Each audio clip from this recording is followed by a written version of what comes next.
programme vous est offert par Orange.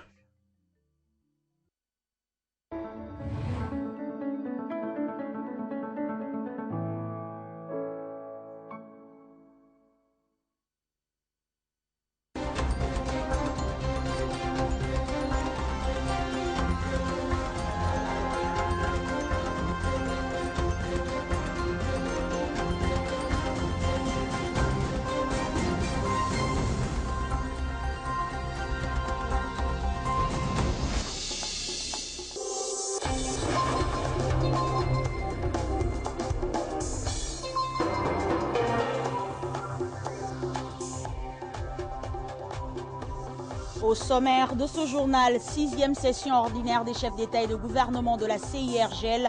Les travaux se sont clôturés ce mercredi à Luanda en Angola. Plusieurs résolutions ont été prises, aussi bien politiques que sécuritaires. Concernant la RDC, les chefs d'État ont félicité le pays pour les efforts militaires déployés par les FARDC en vue de neutraliser les forces négatives, mais également pour les préparatifs du dialogue visant à créer un climat propice à la tenue prochaine des élections. Pendant ce temps, à Kinshasa, la session ordinaire de mars s'est clôturée ce mercredi dans les deux chambres du Parlement.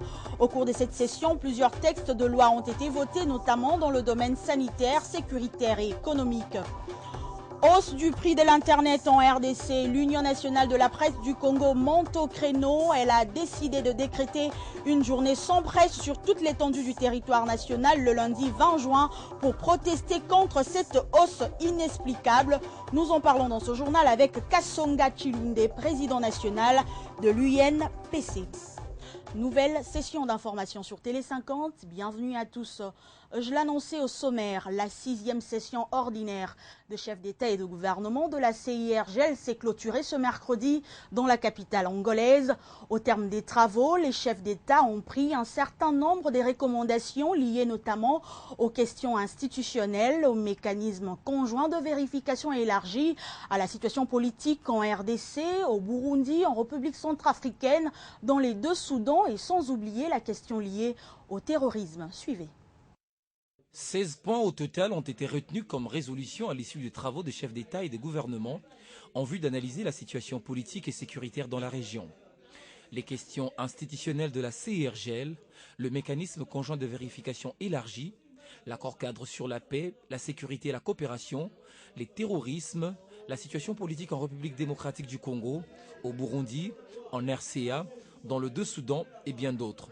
Au sujet de la République démocratique du Congo, les chefs d'État félicitent le pays pour les efforts militaires déployés par les FARDC en vue de neutraliser les ADF, les FDLR et les autres forces négatives. Pour la MONUSCO, il encourage à poursuivre la collaboration militaire afin de neutraliser toutes les forces négatives.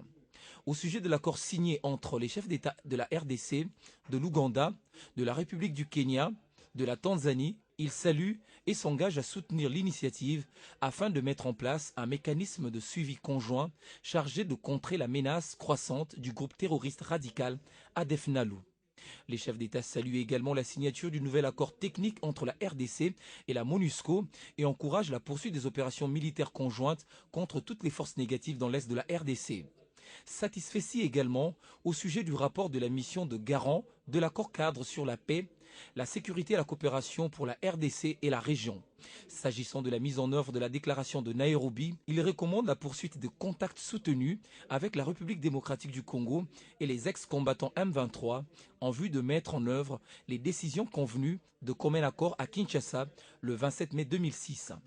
Enfin, sur le plan politique, les chefs d'État félicitent le gouvernement congolais pour les préparatifs du dialogue national politique visant à créer un climat propice à la tenue des prochaines élections et exhortent tous les acteurs politiques à prendre part au dialogue et à apporter un appui total au travail du facilitateur international désigné par la Commission de l'Union africaine. Autre titre d'actualité, le chef de l'État Joseph Kabila a procédé au lancement du projet village agricole ce mercredi sur le site Mouesseni-Lumata au bord de la route Lubumbashi-Kasumbalesa dans le Haut-Katanga. 5000 hectares de maïs seront cultivés. L'objectif de ce projet est de mettre fin à la dépendance alimentaire de la région vis-à-vis des pays de l'Afrique australe. Il vient d'honorer la population du Haut-Katanga. Accompagné des gouverneurs conférenciers, le président Joseph Kabila Kabange a donné le coup d'envoi de la concrétisation du projet village agricole sur le site Lumata Mwaiseni à environ 50 km de Lubumbashi. Une initiative du gouverneur du Haut-Katanga, Jean-Claude Kazembe Moussonda, qu'il a baptisé au nom de Joseph Kabila. Il en donne ici la raison. Et dès que vous nous avez investis, nous avons fait de votre souci le nôtre. Et nous avons commencé à réfléchir sur les voies et moyens de renverser la tendance. Agréablement surpris, le président de la République a donné son approbation. En tant que père du programme de la révolution de la modernité, il promet de donner à ce projet une autre envergure. Kumwambia gouverneur félicitations kwa initiative ya kuanzisha hii village agricole, kwa sababu kila mtu anafikiria ukisema Katanga leo Katanga ni cuivre na cobalt, lakini source ya richesse ya utajiri yetu ya mali ni udongo ambayo tuko nayo, ni kilimo, ni agriculture. Kwa hiyo gouverneur, population yote yenye itatumika mwi village itakuwa certainement na appui yetu na usaidizi na coopération yetu. Le chef de l'État a instruit le gouverneur Jean-Claude Kazembe à faire un suivi particulier pour que, dès l'année prochaine, il y ait récolte de maïs en grande quantité. Son souci étant de mettre un terme à la dépendance de la population de la région en cette denrée de base face aux pays de l'Afrique australe. Pendant ce temps, à Kinshasa, la session ordinaire de mars s'est clôturée sur une note des satisfactions dans les deux chambres du Parlement. Dans son discours, le président de la Chambre basse du Parlement congolais, Aubin Minakou, est revenu sur le travail accompli par les élus du peuple sur le plan législatif et sur le plan contrôle parlementaire. Au cours de cette session, plusieurs textes de loi ont été votés, notamment dans le domaine sanitaire, sécuritaire et économique. Clôture également ce mercredi à la Chambre haute du Parlement de la session de mars. Avant cette clôture, les sénateurs ont évalué puis adopté la loi complétant en améliorant celle de 2004 sur l'identification et l'enrôlement des électeurs. Jimmy Mavouba. Je vous félicite pour le travail réalisé. À présent, vous avez droit à des vacances parlementaires. Cette séance plénière clôture la session ordinaire à la Chambre haute du Parlement, ouverte le 15 mars de l'année en cours. Toutes les commissions devraient présenter les rapports en cette plénière avant la clôture, conformément à l'article 115 de la Constitution. Les travaux terminés et présentés et place à la clôture solennelle. Sur ce, je déclare close la session ordinaire de 2015 et je... Au total, 27 séances plénières ont été tenues, dont celles consacrées au contrôle parlementaire, avec des questions orales avec débat adressées aux membres du gouvernement. Les points essentiels ont été essentiellement la loi rectificative du budget, puisqu'on avait déjà été informé des difficultés que les régies financières avaient à performer par rapport aux assignations qui leur avaient été assignées. Étant donné que nous avons connu la chute de cours de matières premières et évidemment la fermeture de quelques grandes sociétés contributrices dans le budget de l'État, des sociétés minières. Au cours de cette séance des clôtures, les sénateurs ont aussi évalué et puis adopté la loi sur l'enrôlement et l'identification des électeurs, modifiant et complétant celle de 2004. L'interprétation est libre, hein. On peut penser aussi que ça favorise le glissement. Mais au moins, ça permet l'avancement des choses. Ça permet un progrès. Et c'est ce progrès qui me semble-t-il est important pour arriver aux élections. Les portes de la salle de plénière à la Chambre haute seraient fermes. Elles s'ouvriront aux sénateurs, sauf imprévu, au mois de septembre pour la session budgétaire. Hausse du prix de l'Internet en RDC, l'Union nationale de la presse du Congo monte au créneau. Ce mercredi 15 juin, son président Kasonga Chilunde a annoncé que sa structure va lancer des actions de protestation contre cette hausse inexplicable. Elle a donc décidé de décréter notamment une journée sans presse sur toute l'étendue du territoire national le lundi 20 juin prochain. Et le président national de l'UNPC est l'invité de ce journal. Bienvenue. Merci. Première question, une journée sans presse dans tout le pays, ne trouvez-vous pas que c'est une décision qui semble précipitée? Précipitée pourquoi? Ceux qui ont décidé de hausser les tarifs d'Internet, ils l'ont fait. Alors pourquoi n'avez-vous pas commencé par amorcer une démarche, des discussions avec les opérateurs et des instances liées dans ce dossier? Mais les démarches ont été entreprises, à commencer même par le ministre des PTNTIC, qui n'était même pas informé de l'augmentation de ces tarifs. Et le ministre a continué. Nous avons fait ce que nous faisons parce que nous estimons, nous avons entrepris de contact, même d'une manière informelle, avec les responsables de sociétés de télécommunications cellulaires. Mais vous remarquez, ils vous disent toujours que non, nous en tenons à ce que nous avons décidé, tout simplement parce que nous sommes sous le poids du fisc, des taxes. Et donc nous ne pouvons pas nous en sortir. Et avec cette affaire d'inscription de nos clients, nous avons perdu près de 2 millions de clients. Alors une journée sans presse, n'est-ce pas là une mesure vraiment drastique qui va pénaliser les médias et surtout en termes de manque à gagner? Mais les médias sont déjà pénalisés, madame. Lorsque vous prenez l'Internet, il y a cette hausse. Peut-être vous ne le sentez pas, mais ceux qui gèrent les médias sentent le poids du paiement qu'ils doivent faire pour... Vous savez qu'il y a beaucoup de médias qui sont sur le net aujourd'hui, dont Télé 50. Vous êtes sur le net. Mais pour que ça fonctionne, il faut des mégabytes. Et quand vous faites ces médias sur l'Internet, mais vous ne le faites pas pour vous seul, parce que vous, au moins, vous pouvez avoir des moyens. Mais vous le faites pour que la population vous suive. Vous ne pouvez pas produire lorsque vous n'êtes pas sûr que vous serez consommé. Alors, donc aujourd'hui, il n'y a pas que les médias qui sont pénalisés. Il y a aussi la population. Et en plus, madame, nous parlons tous les jours ici, vous venez de parler, émergence, modernité. Mais on ne peut pas émerger et être moderne sans Internet aujourd'hui. C'est comme un ami me le disait, on fait atterrir un bateau sur un aéroport. Et Kasonga Chilunde, une chose est de prendre la mesure et une autre est que le mot d'ordre soit effectivement suivi. Sur ce point, qu'est-ce qui vous rassure que ce sera fait et que tous les médias vont suivre le mot d'ordre? Mais madame, nous ne disons pas que tous les médias vont suivre le mot d'ordre. Nous lançons le mot d'ordre. Ce que nous faisons, c'est dans l'intérêt des médias. Ce n'est pas dans notre intérêt individuel, c'est dans l'intérêt des médias. Non seulement des médias, mais aussi de la population. Ils vont suivre, ils ne vont pas suivre. Ça, c'est une autre paire de manches. Mais ils sont obligés de suivre parce que c'est une des dispositions du code de déontologie. S'ils ne suivent pas, c'est qu'ils ont violé le code. Et s'ils ont violé le code... Quelles sont les sanctions? Bon, c'est ce qui va arriver, qui ne sera plus à bon niveau. Merci Kasonga Chilunde pour toutes ces précisions. Je rappelle que vous êtes président national de l'UNPC. Merci beaucoup, madame.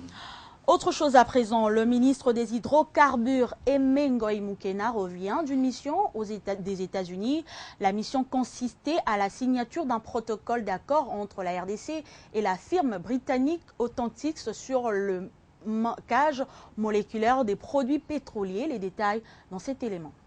Dans les soucis de lutter contre l'évasion fiscale dans le secteur de l'aval pétrolier en RDC, le ministre des Hydrocarbures, le professeur Emengoy Mukena, vient d'effectuer une mission officielle aux États-Unis d'Amérique du 5 au 13 juin 2016, plus précisément à Addison, au Texas. L'objet de sa mission a consisté à l'évaluation du processus de mise en œuvre du programme de marquage moléculaire des produits pétroliers de la RDC confié à la société britanno-américaine Authentix en vue de son implantation en RDC dans le cadre de la matérialisation d'une des 28 mesures urgentes prises par les gouvernements de la République pour la stabilisation et la relance de l'économie nationale suite à la chute vertigineuse des cours des matières premières. Les instructions que j'ai reçues du gouvernement, mais aussi du président de la République, c'est de passer au stade professionnel.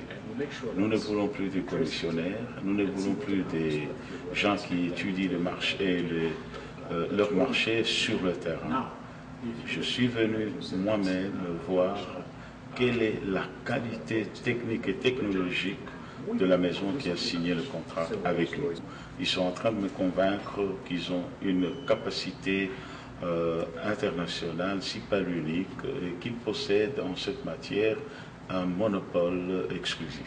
Un protocole d'accord a été signé entre le PDG de la société Authentix et le ministre Ngoï Moukena devant les agents et cadres de cette firme et les membres de la délégation du ministère des Hydrocarbures. Puisqu'il faut le dire, le ministre a également visité quelques sites historiques des États-Unis basés au Texas et à New York, notamment le muséum du feu président Kennedy, la place Wall Street Center, le siège des Nations Unies et la Statue de la Liberté, pour ne citer que cela. La cartographie du sous-sol dans le site de Toronko à Bunia peut se réaliser désormais par le biais des résultats sismiques bruts effectués par Total. Le compte a été rendu ce mercredi au ministre des Hydrocarbures, Ngoï Moukena, mais bien avant, c'était la délégation de la CGG qui a présenté une étude d'évaluation d'acquisition sismique des Graben. 4 mois de travail auront suffi à Total pour réaliser ces études sismiques à Bunia. En 6 semaines, je ne pouvais pas voyager. Le gérant de Total, Jean-Yves Petit, vient présenter ses résultats bruts au ministre des Hydrocarbures, résultats qui, dans un avenir proche, permettront d'élaborer une cartographie du sous-sol pétrolier dans cette partie du pays. Notre fruit commun attendu. Le même résultat a été gardé par Total, qui élaborera des études approfondies dont les résultats finaux seront remis au 2e trimestre de l'année prochaine. Et c'est ce qui pourra permettre la mise en place des forages. Vous présentez les résultats de 2017. Et bien avant, la délégation de Business Development Manager, qui est venue discuter de plusieurs projets dans la numérisation de la banque de données, a été également reçue. La création d'une base de données géopétrolière. Donc, à l'heure actuelle, le ministère a en sa possession de nombreux documents papier qui sont susceptibles de disparaître s'ils ne sont pas bien entretenus. Pour sauvegarder ces données-là, une des premières étapes, c'est de les numériser. Mais il faut aussi organiser ces données-là pour pouvoir ensuite donner et rendre accessibles ces données-là à des potentiels investisseurs ici en RDC. Un deuxième projet, ça peut être l'exploration de bassins géologiques comme le bassin du lac Tanganyika, d'autres bassins comme Pemba, Moero ou la cuvette centrale. La numérisation de la banque de données du ministère des Hydrocarbures permettra aux investisseurs d'avoir une idée précise du secteur et promouvoir les différents bassins pétroliers et gaziers auprès des investisseurs. Un deuxième invité dans ce journal, Gabriel Kassonga, coordonnateur du Rassemblement des Kabylistes du Kasaï. Bienvenue. Merci. Alors, comment comprendre le RACAC, parti politique ou simple regroupement? Un regroupement, une organisation. Simple, ce n'est pas un parti politique. Un regroupement de tous ceux qui soutiennent le président Joseph Kabila, ou le Raïs Joseph Kabila. Et créé pour quel objectif? Pour vulgariser sa vision, ses actions, ses réalisations, pour barricader aux anti-kabylistes, parce que dans notre province, ils sont nombreux, et ce qui fait qu'on accuse à tort la province du Kasaï oriental qu'elle est acquise à l'opposition, alors que tous nous sommes sur la voie de soutenir le président et de vulgariser sa vision. Et pourquoi maintenant? Pourquoi vous créez le RACAC maintenant? Il n'y a pas de délai, c'est maintenant ou jamais. Nous avons trouvé que le moment est venu parce que plus nos frères qui sont de l'autre côté de la rive sont en train d'inculquer leur mentalité, sont en train de désorienter la population. Nous avons dit, ben voilà, ça suffit. Il est grand temps qu'en plus que tout ce que font le parti de la majorité, nous aussi, en tant que kabylistes, nous devons mettre la main à la pâte, essayer d'amener les choses les plus haut que possible. Merci pour toutes ces précisions, Monsieur Gabriel Kassonga. Oui, merci madame. Merci. Poursuivons ce journal. 4 jours déjà se sont écoulés sans aucune explication sur la coupure brusque du bouquet BlueSat. Les abonnés se plaignent de n'avoir pas été informés de cette situation qui tombe comme un cheveu dans la soupe. Et pour avoir des précisions, nos reporters se sont rendus sur place, donc à la direction générale, et aucune communication verbale n'a été faite. C'est un reportage de Guy Chungu. Depuis que l'Euro a commencé, j'ai suivi les 2 matchs sur BlueSat et juste après les 2 matchs, ils ont coupé le Beansport 1, 2 et 3. Cet abonné de BlueSat s'est plaint de constater une interruption non avertie de son abonnement. Plus de 5 chaînes, notamment celles d'informations sportives, ont été coupées. Une situation qui dure depuis 4 jours. On les appelle, on nous dit non, dans ma promo technique, ils ont préféré prendre toutes ces grandes chaînes-là, mettre une parabole, c'est-à-dire un abonnement à $70. C'est-à-dire maintenant, nous, ce qu'on a payé comme pour les mois, le contrat n'a pas été respecté. Donc, qui nous disent, nous maintenant, on va gagner quoi en tant que client. Et ce matin, le même constat est fait ici à Télé 50, fidèle client de BlueSat. Le drame est de n'avoir informé personne en amont, déclarent ces journalistes. Moi, ce que je regrette, c'est qu'on ne nous ait pas tenus informés sur ce changement brusque. Mais alors, qu'est-ce qui est à la base de cette situation? Les réponses, c'est ici, à la direction générale de BlueSat, qu'il faut les avoir. Nous y sommes rendus. Sur place, c'est les silences, personne ne se prononce à notre micro. La seule information disponible, c'est ces communiqués placardés à la valve qui donnent quelques précisions. Mais les abonnés ne cessent de venir pour leurs réclamations. Tous sont renvoyés. Appelez les services clientèle. BlueSat a intérêt de vite rétablir la situation, d'autant que 80% de ses clients suivent à ces jours la Copa América et Euro 2016. Son directeur général a promis de se prononcer ce jeudi aux premières heures, tout en promettant de solutions en toute urgence. Ce journal est terminé. Tout de suite, le rappel des titres.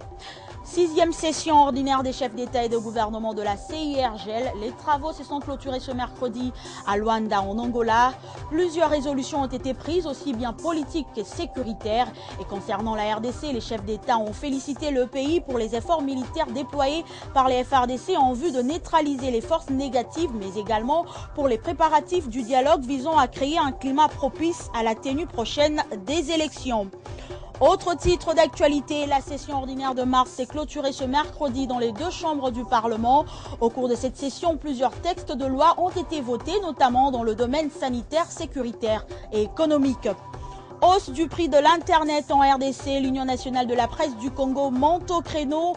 Elle a décidé de décréter une journée sans presse sur toute l'étendue du territoire national le lundi 20 juin pour protester contre cette hausse inexplicable. C'était l'essentiel de l'actualité. Merci de nous avoir suivis. La revue de presse, c'est dans un instant.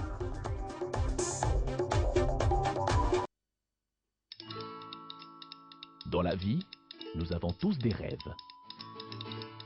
objectifs et aspirations.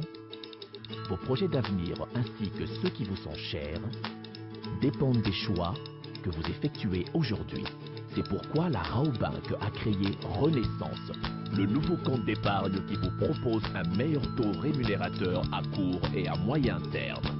Ainsi, vous pourrez suivre l'évolution des intérêts générés par votre épargne et assurer un avenir meilleur à vos projets les plus chers. Raobank is my bank.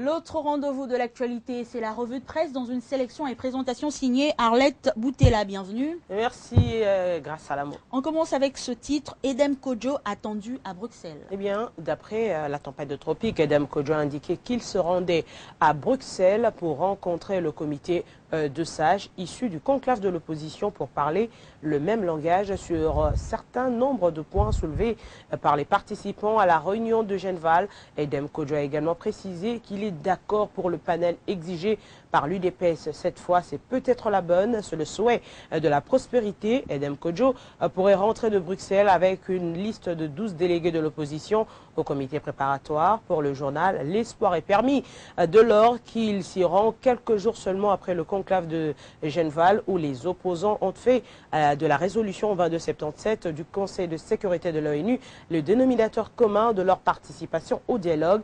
Edem Kodjo a prévu lors de son séjour bruxellois, au-delà de ses entretiens avec Etienne Tshisekedi, d'avoir une réunion avec le groupe de soutien constitué de l'ONU, l'Union africaine, l'EIF, l'Union européenne, la SADC et la CIRGL. Alors Bruxelles ou le bis repetita, la référence plus revient sur les années Mobutu ou Lussor. Lussoral et Lussoras n'avaient pas réussi à faire fléchir le maréchal du Zaïre. On se rappellera qu'à une certaine époque presque similaire de l'histoire de la RDC, le chef de l'UDPS, au mieux de sa forme, avait battu le rappel des troupes pour, disait-il, sauver le pays et faire partir Mobutu dont le mandat arrivait à échéance.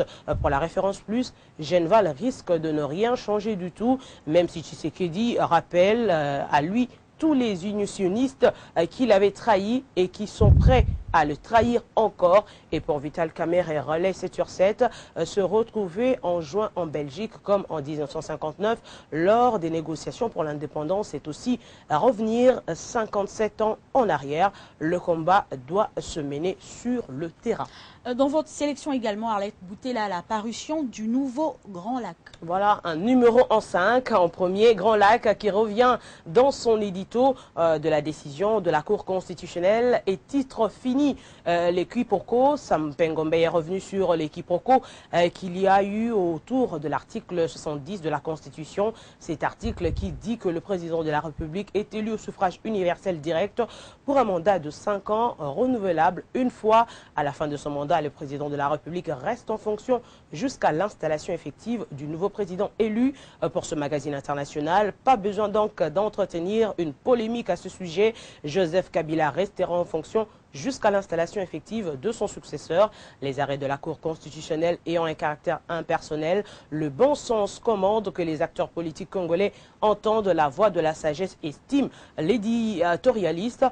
Pour lui, il est temps de se parler, de mettre plutôt en avant l'intérêt supérieur de la nation, de taire les égoïstes et faire une croix sur le pouvoir pour le pouvoir, tout en évitant de créer un vide du pouvoir au niveau de toutes les institutions concernées par le processus électoral.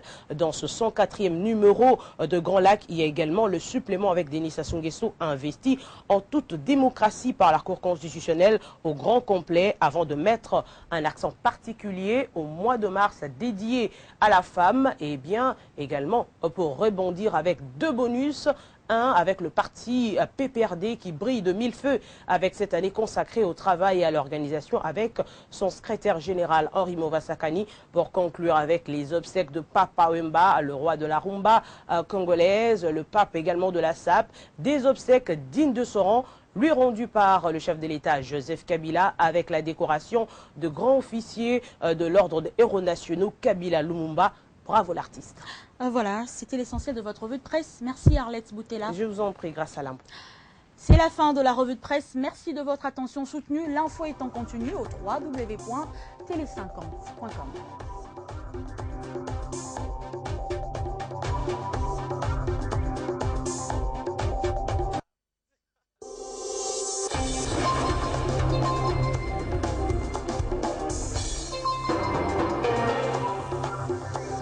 Ce programme vous a été offert par Orange.